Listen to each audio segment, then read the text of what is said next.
Hello, everyone. Welcome to another episode of Dark Rhino Security Confidential. I'm your host, Manoj Tandon, and today we have an awesome guest joining us, Melissa Thornley. Melissa is a leadership consultant who focuses on using emotional intelligence to drive better results. And we're going to get into what that exactly means here in a second.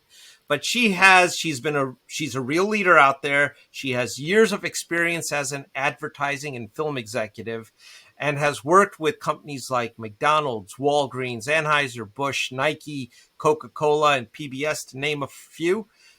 She is very passionate. Her energy is contagious, and we're honored to have her on the show. Thank you for joining us today, Melissa.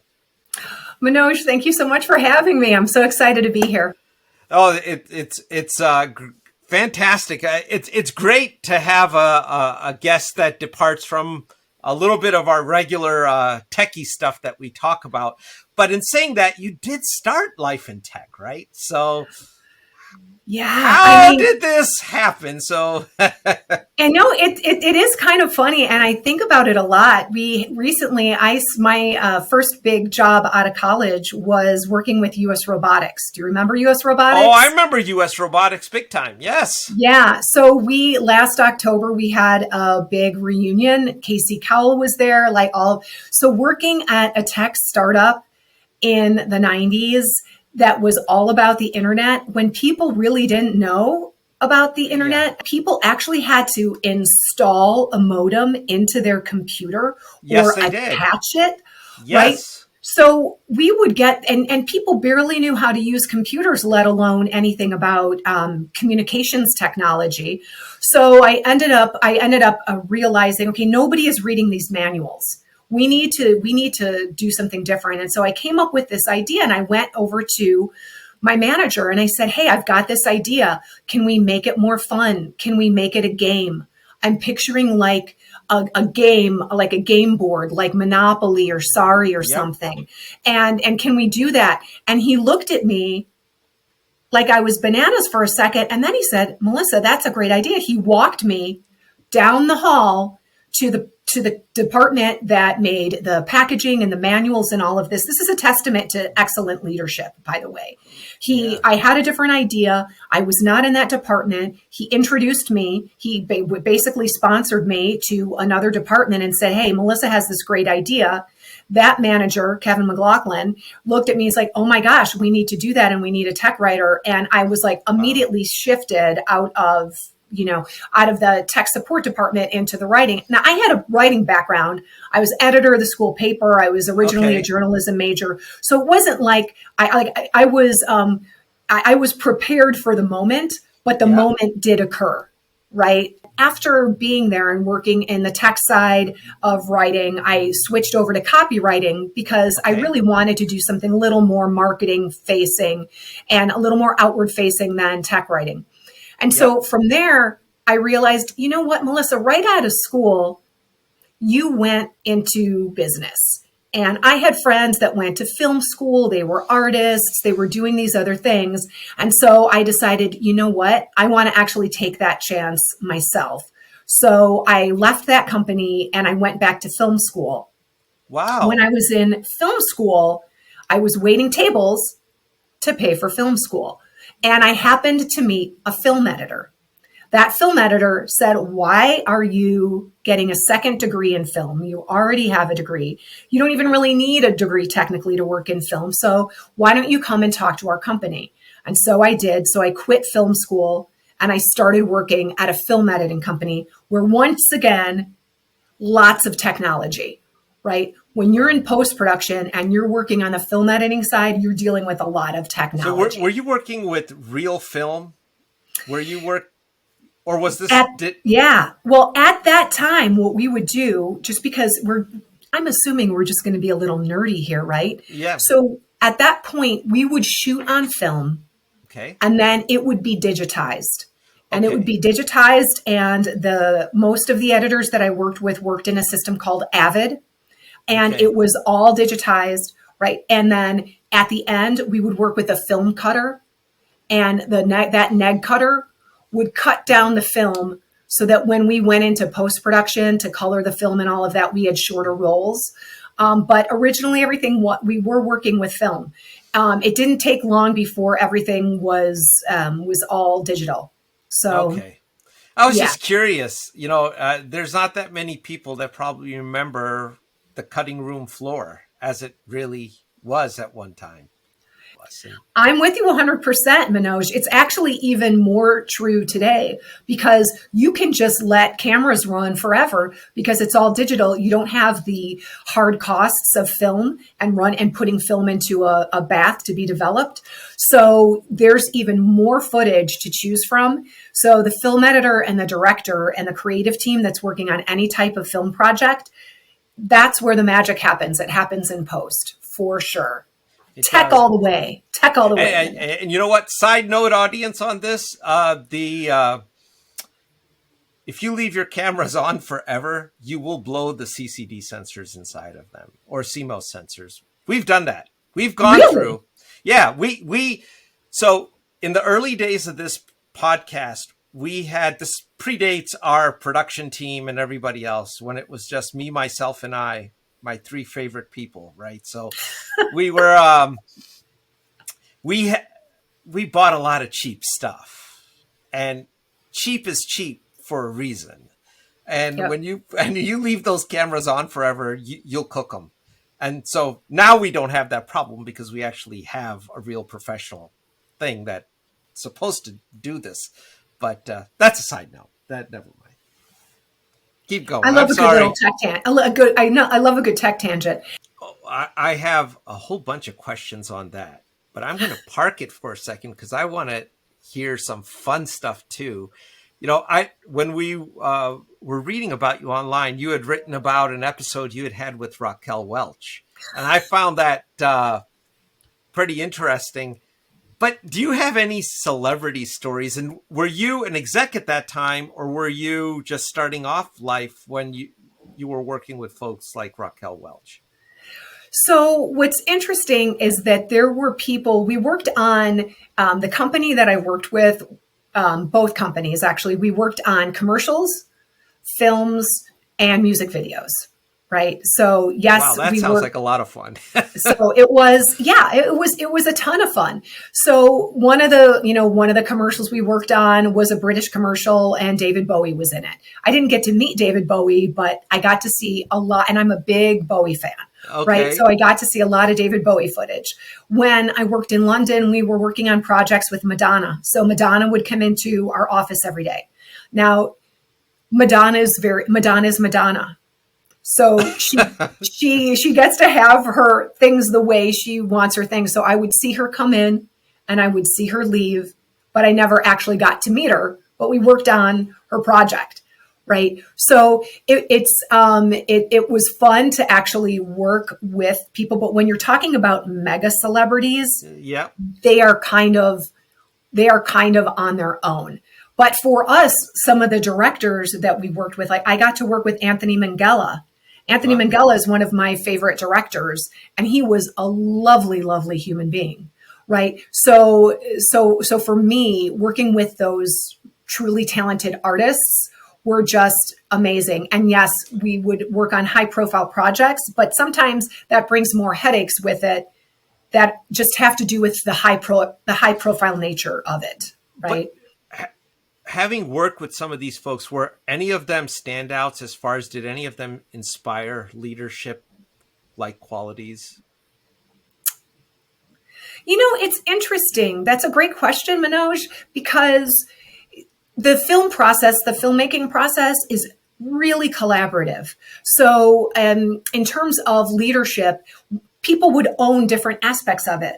So you want to have beautiful music, right? So you would work with a great composer to have the soundtrack, right? You want somebody with who's the voiceover, if there's a voiceover, who is going to be telling that story, right? Who is going to have that powerful voice to do that?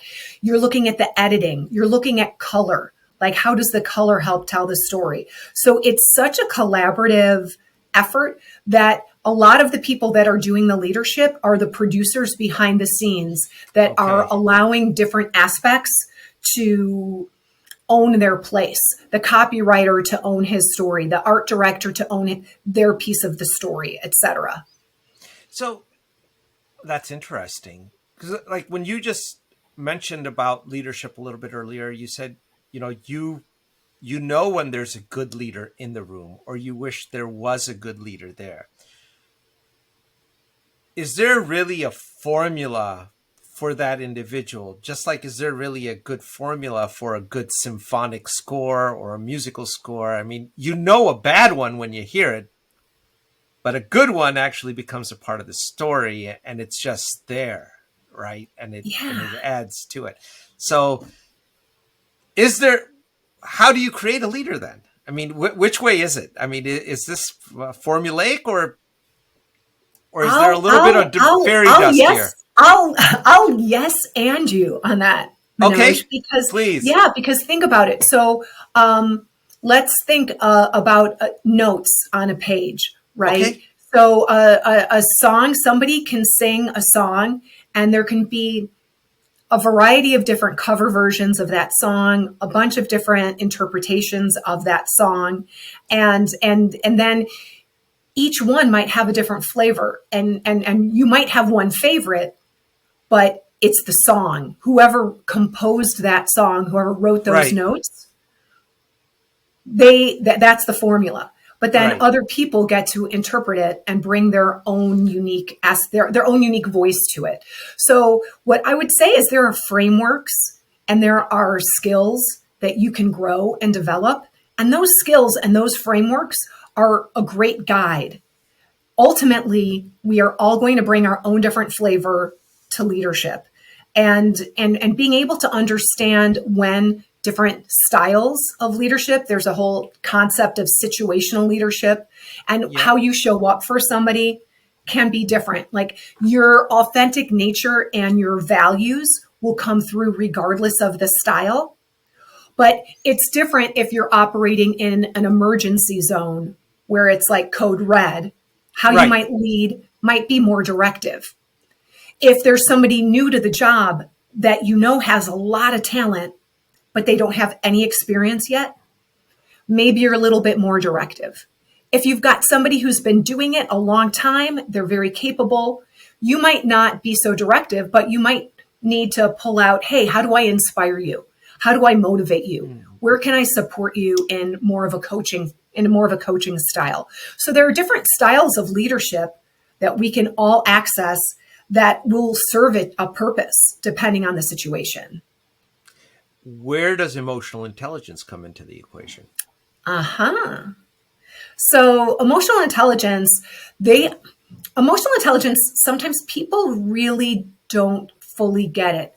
There's an aspect of emotional intelligence which I think is the norm of what people think, which is, hey, how do I understand my emotions better? How do I understand other people's emotions better? How might I deal with people's emotions in a team environment or in the workplace or in my relationships, right? That's one aspect of it. I'd love to know the answer to all those questions, actually. Well, that's a super sliver of what emotional intelligence is about, right? Because it's an array of skills that allow us to understand ourselves, communicate with others, express ourselves, manage our stress, grow our resilience, and make better decisions. And we are always taking in emotional data. Right. So there's not a time when we're making a decision where emotional intelligence has not come to play. So I'm going to say something here, and feel free to disagree with me on this. Okay. All right. When I read about emotional intelligence, the first thought that came to mind is this is an oxymoron. And I'll tell you why I say that. It's simply because, at least in my personal experience, so this has just my own experience, it seems like emotions in an individual, or that visceral response in someone, always overrules logic. And I have seen exceptional people that, in spite of having a visceral response inside of them, they were able to hold back and make the right decision for that moment, even though it might not have gone with their emotional train of thought, right? So is there any intelligence in emotion? That's So so. I could like reach through the studio and like kiss you for saying for bringing this up, because a couple of things. There are different aspects to our mind and how our mind work, Okay. right? How our minds work. Right. So when you say intelligence, some people will automatically think, hey, that's my brain, right? Or intelligence means logic. Yep. There's an intelligence that our nervous system has.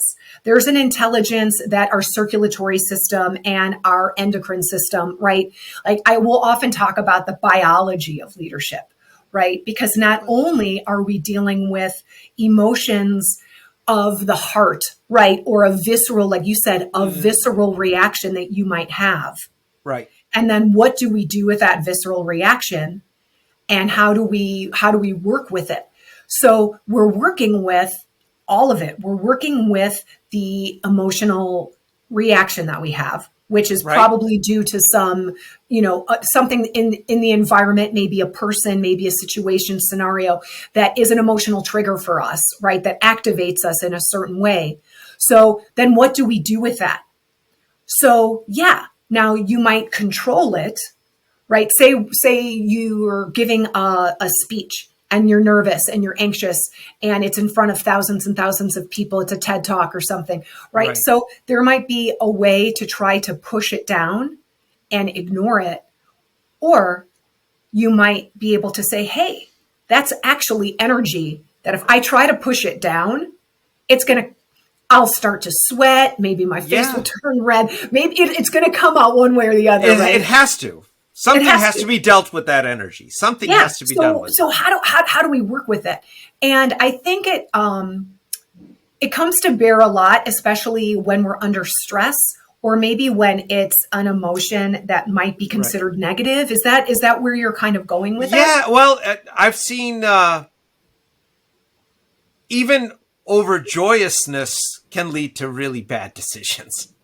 Seen that side of the coin too. Oh my gosh. That's another thing that I can because optimism is actually an emotional intelligence skill that you can leverage. And I can guarantee you that there are times when we are overly optimistic and we, maybe we underbid a project. Maybe we look at the timeline and we're really optimistic about it and we cut ourselves short because we actually needed more time. Right? There are business decisions that we have to be aware of where our optimism is. We might look at a team, we might come in and our team is really burnt out. And we just, maybe we just went for a run or something and we have all the endorphins flowing through our system. We're like, okay, let's go. And the team looks at you like, are you kidding me? Like, no, we're totally burnt out right now.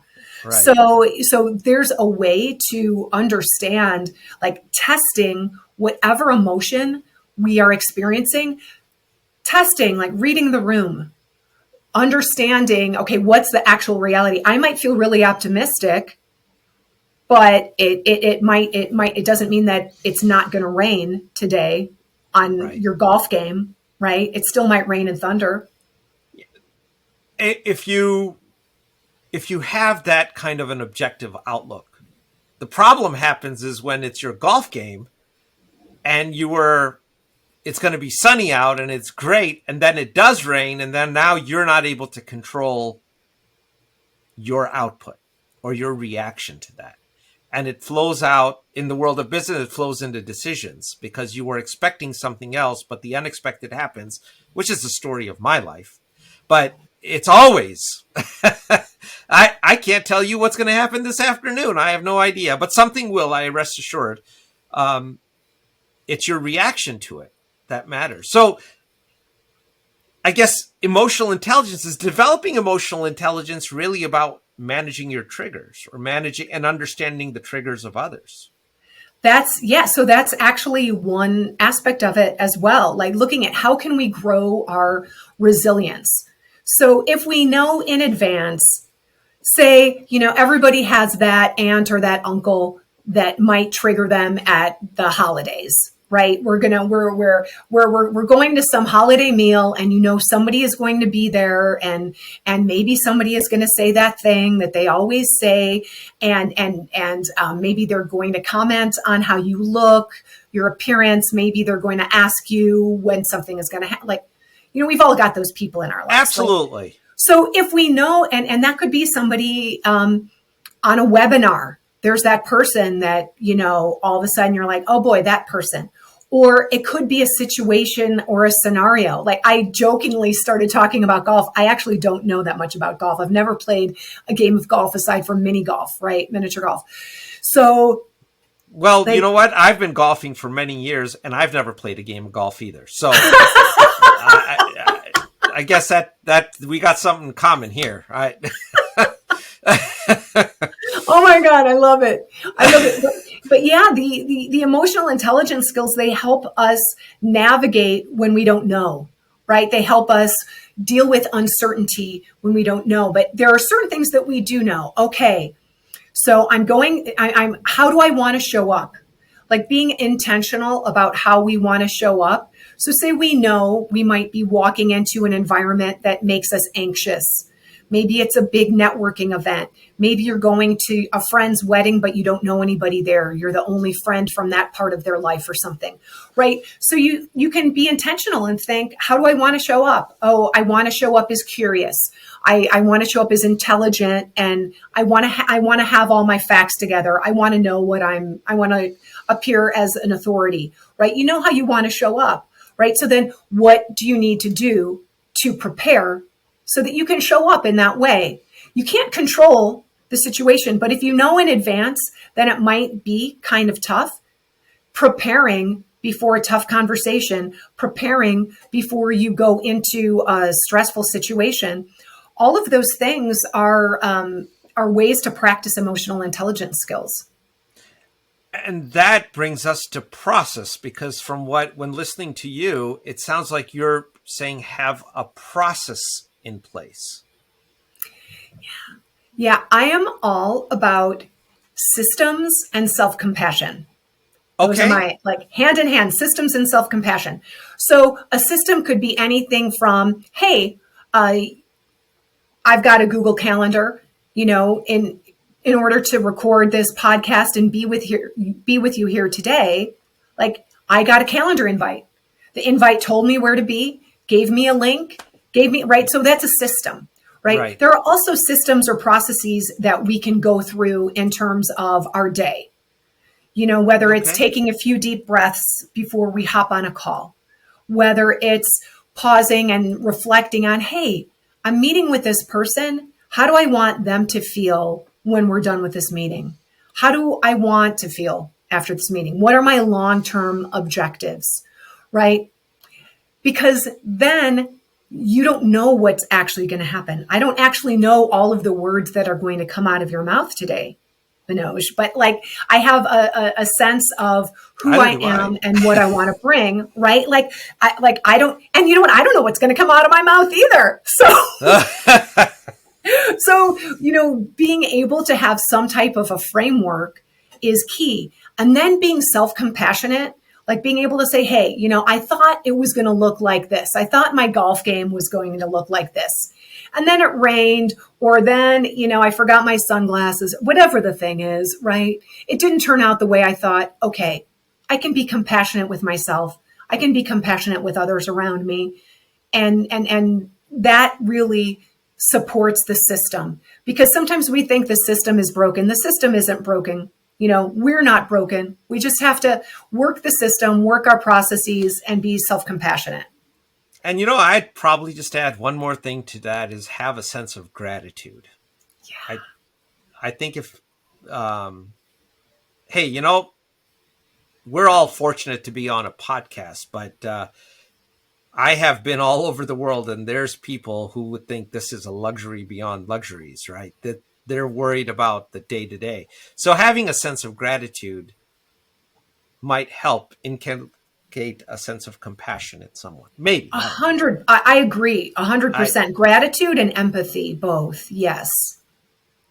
I think so. I would hope so, at least.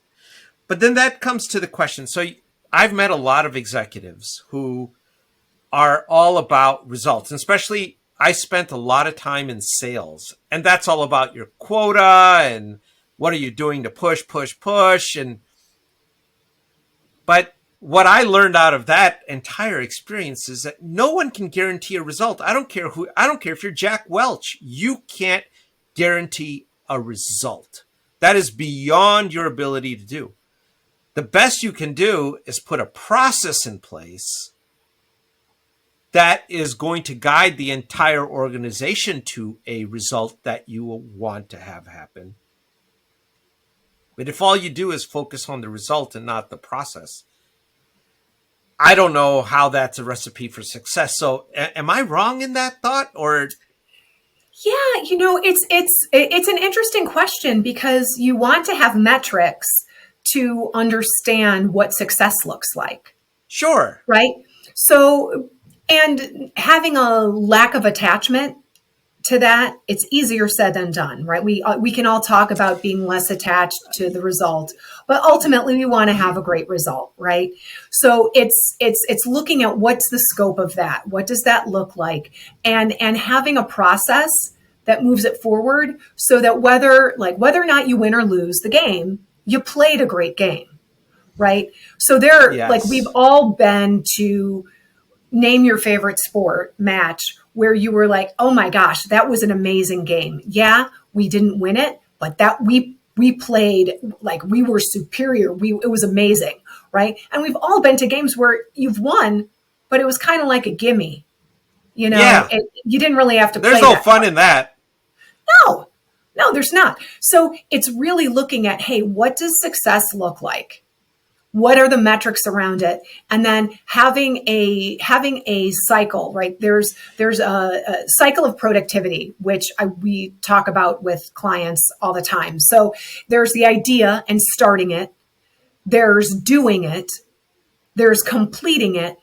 And then there's the acknowledgement piece, right? Now the acknowledgement piece can be, hey, this is where we rocked it. We rocked it in A, B, C areas. Right. All right.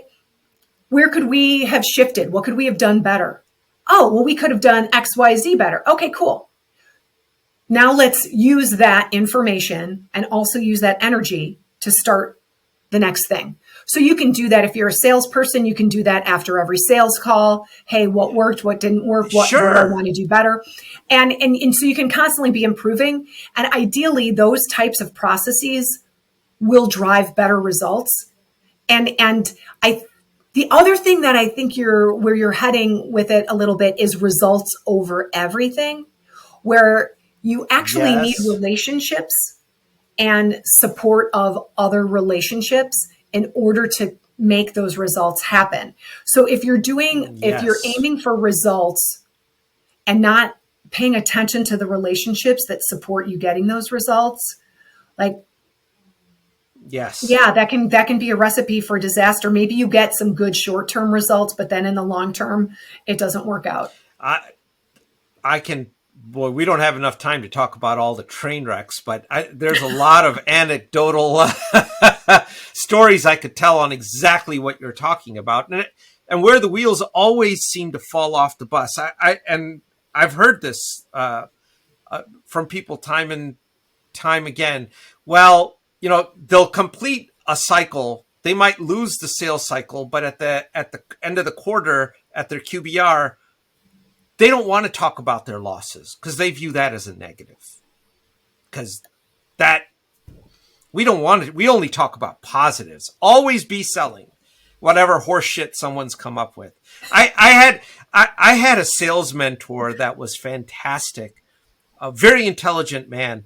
I won't embarrass him on air, but he that old adage about you can only lead a horse to water, but you can't force it to drink. Well, he kind of painted a different picture, and it's always stuck with me, is that he was like, Manoj, your job is not to lead the horse to water. Your job is to make the horse thirsty. After that, if the horse is stupid, You can't help it. It's not going to drink, man. I mean, you got to move this along. But that cycle of looking at, and I'm picking on sales, but we can pick on anything. I look at cybersecurity, which is what my profession is now. When you look at a breach or you look at an incident that takes place, it's utterly important to go back and review. Where did the train wreck happen and how did it take place?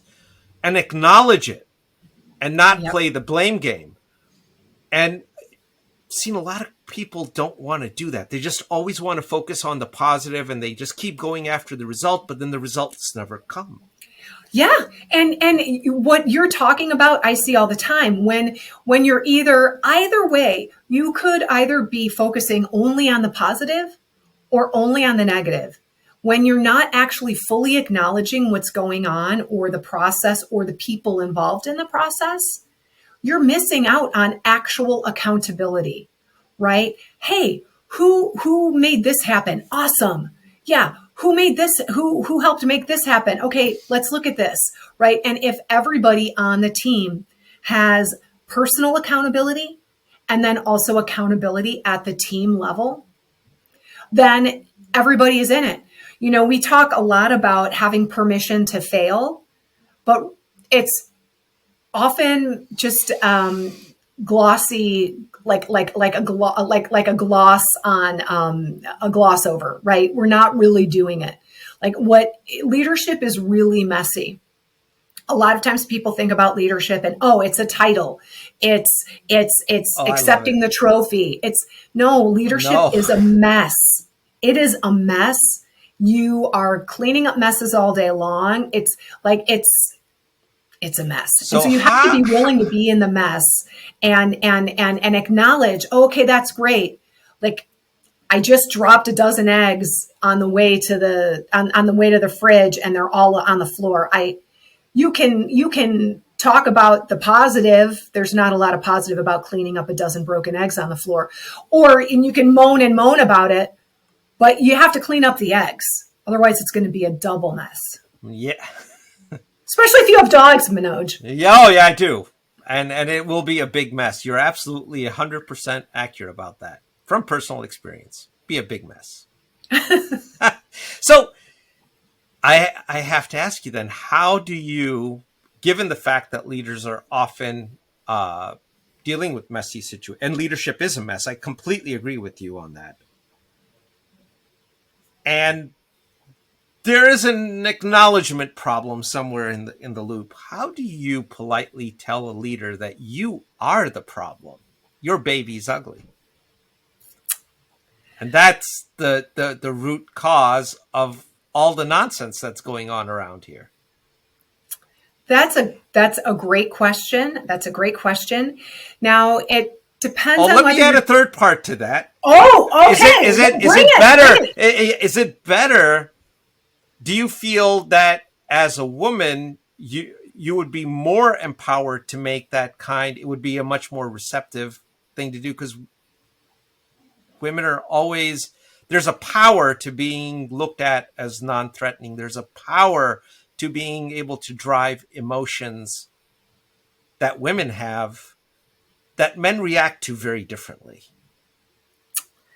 You know, that's an interest. That's put really in an interesting way. I mean, yeah, I hope I haven't said anything politically incorrect. No, I mean, I think what we're looking at here, there are perceptions, there's unconscious bias, there's how people are raised and what they learned from their culture, and like, so the way you're using the way we're looking at it right now is kind of from, at least from my vantage point. I grew up in the Midwest. I grew up, cisgender white woman, right? Like, so I've got that. That's my framework, right? If I were growing up in a different country at a different time, whatever, we might have a different framework. So just noting, okay, this is where we're coming from and this is where we're looking at it is helpful. And then to think about the leadership, it depends on, are the leaders that we're talking to men? Are the leaders that we're talking to could be men women? or women? Yeah, I either way, I think that what can be helpful is asking a lot of questions. So, hey, these are the results your organization is getting. Now, results, they could be sales results. They could be, hey, this is how many people are leaving your company. People are leaving your company in droves right now. You can't hang on to talent. Top talent's gone. Bye-bye. Okay, that's a result, right? Yep. So looking at a culture, like a corporate culture could be a result, right? An impact on the environment, that could be a result, right? So really like looking at, okay, what are all the results that are happening? Are you happy with these results? Okay, yes, no, okay. Maybe there's going to be happy with some, not so happy with others. Great. Okay, so now what are you willing to do to get a different result, right? And now if you've got somebody who's in a leadership position that is willing to get a different result, they will be all in. And then it's looking at data. Okay, what data are you receiving? Some of that might be facts and figures. Some of it might be, hey, we're doing great, but I hate my job and I think I'm going to have a heart attack every Sunday night before I go into work on Monday morning. And I can't live like this. It's not sustainable, right? That's also a piece of data to look at, right? So when we look at all of these pieces of data and there's a framework, I use a lot of assessments with teams and with leaders. Okay. So oftentimes they're self-reported. Sometimes they're self-reported. Sometimes we'll do like a 360 where other people will report in on something. You can say, hey, this is how you're showing up. Is this in alignment with how you feel like you're showing up? You know, here are some things that we can play with and look at. And why don't we try one new thing and see if that impacts and gets you better results, right? So you have to have a willing leader. To your question, like you have to have a willing leader. And if you don't have a willing leader and that willing leader is not the owner of the organization and the owner of the organization or a board of directors, like they can make their own decisions. But right. I have worked with leaders that are very willing and they're in very messy situations and they make a lot of progress. And I've worked with leaders that are in not that, whatever, but they're not that willing. Well, if they're not that willing, the change, the ability to progress or evolve or get different results is very slim. You have to be willing. I think, well, that was worth the price of admission. That's really good. And I hope for people who are in that leadership role that are listening, or even if, you're a tech person, understand that because it's going to kind of set the tone of the direction of the company, the organization that you're with, and everybody wants to win. You don't want to be part of a losing team. 100%, Manoj. And, sometimes there are times where I might not be willing to compromise on something. We all have our non-negotiables, right? Yep. And that's okay. And when we get into a scenario where there is a non-negotiable, we can also look at, is there a cost to this? And what is that cost? So maybe I don't feel willing in this moment. And maybe looking at the cost, looking at what it's costing me will help with a change. I can count on one hand the number of leaders that have had the emotional intelligence to actually pull that off. That's because that requires a lot of objectivity. And that is the one thing I wish if we could embed objectivity into people, we would have a different planet altogether. But that's why we have different perspectives, right? I have my lens and my perspective. I'm talking to you right now. You have a different lens and a different perspective potentially, right? And so that's a gift because I can't think I can be empathetic, but I don't have your experience. And so you sharing your experience with me allows me to understand things more. That's why working with people that come from diverse backgrounds and have different skill sets, it's great. I love talking to people that think the exact opposite of me, because then I can say, hey, I already know what I know because I know it. I know it really well, right? tell me where I'm wrong. Like, tell me what I'm missing, because that's the actual gift. And it's the best question in the world. And it really is not a fun question to ask or hear the answer to. Well, I'll tell you what, we haven't even scratched the surface, Melissa, and we're already at the hour. Oh my gosh. Yeah, we haven't. Well, so much for that list of questions. I mean, we didn't really touch upon a whole bunch of them, but so that'll just be an excuse to have you back. But I would love for you to take a minute and plug whatever. Are you doing any appearances, books, things that we should all know? Well, yeah, please. Oh, I appreciate you asking. So here's the thing. I am working on a book right now. And so the best thing to do is to just find me on my website, melissathornley.com. Okay. Find me on LinkedIn, because what I'm doing is I'm writing a lot of articles. And so I'll be putting articles out in the newsletter. And then as the appearances come up and as the book gets more and more done, you'll be there. You'll be there. One of the things that we didn't even talk about, like I'm kind of on the spectrum, neurodivergent. I've got a little ADHD. So being an entrepreneur, running a business, and trying to write a book at the same time is a little bit above my neuro pay grade. Somehow I don't believe that, but you're just being humble. But okay. But anyhow, the best place to keep in touch with me is on LinkedIn and or via my website, via my newsletter. And that's where you'll see all the news that's fit to print. That's awesome. And you know what? When you get your book out, come back. We'd love to. I would love that. This has been such a pleasure. Because as you said, yes, you're in the business of cybersecurity and emotional intelligence. I work a lot with people in tech. I work a lot with people in sales. Like, it does come to play. It does come to bear. Oh, in our industry, it has a huge effect. And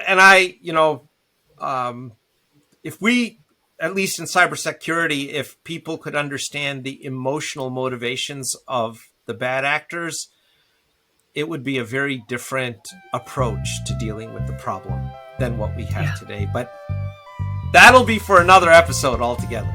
Stay tuned. Stay tuned. Teaser. Thank you so much, Melissa. It was a pleasure to have you. You're fantastic, and keep up the great work. Oh, thank you so much. Absolute pleasure. Thank you.